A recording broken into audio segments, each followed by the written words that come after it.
Bonjour à tous, décidément tout fout le camp, même la CGT pourrait se mettre à licencier. Libération évoque ainsi l'affaire Thierry Lepan. Rattrapé par les scandales, le chef du syndicat est sur un siège éjectable.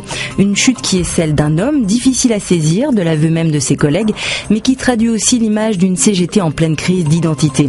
Et puis, écrit Laurent Geoffrin dans son édito, ces scandales rappellent aussi que les méfaits d'argent ne sont pas uniquement liés à la perversité du système capitaliste, ils ont aussi à voir avec la simple nature humaine. Les syndicats n'y échappent pas.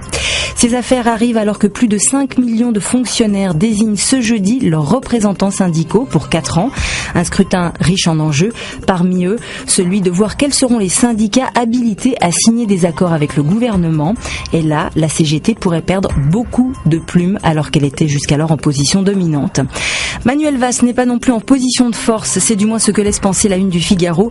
Pour le quotidien, le Premier ministre courtise à nouveau sa gauche tout en adoptant un ton beaucoup plus agressif envers le MEDEF et Gaëtan de Capelle de regretter que cette agressivité ne s'applique pas aux méthodes de la CGT. Quoi qu'il en soit, entre le gouvernement et le patronat, on est au bord de la rupture, écrit Le Monde. Une rupture que rien ne semble pouvoir endiguer, même pas l'annonce par Michel Sapin qui a rappelé la fin des hausses d'impôts, une promesse déjà caduque pour les Échos. Pour preuve, écrit le quotidien, l'Assemblée a voté hier une hausse de 50% de la taxe sur les surfaces commerciales. Réponse des distributeurs, la suspension des contrats de génération et l'arrêt des négociations avec le gouvernement. Autre bras de fer, celui que se livrent banquiers et associations de consommateurs.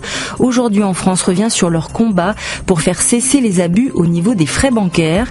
Certes, la protection des usagers a progressé, mais de taux d'intérêt erronés en frais d'assurance vie ajoutés, les clients gardent quand même l'impression d'être pris pour des vaches à lait, écrit le journal. Encore faut-il s'y retrouver dans tous ces chiffres. Et là, le bas blesse, car en France, le niveau en maths est assez mauvais, à tel point que la ministre de l'Éducation propose ce jeudi une série de mesures pour redorer l'image des maths avec l'aide des nouvelles technologies.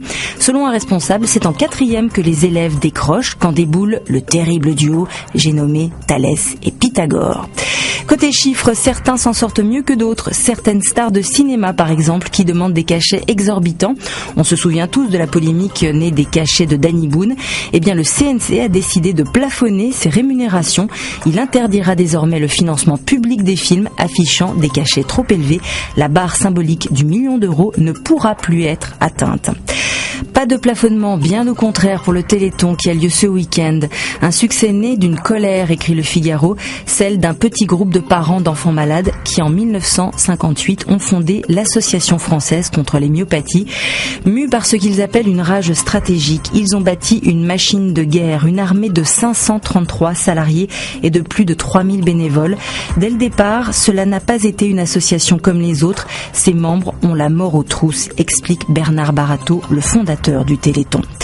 Avec de la rage, on peut faire bouger les montagnes. Avec de la patience et 300 000 Lego, on peut construire un arbre de Noël de 8 mètres de haut. C'est à voir au parc Legoland à Londres. Aujourd'hui, on se construit une belle journée. À demain!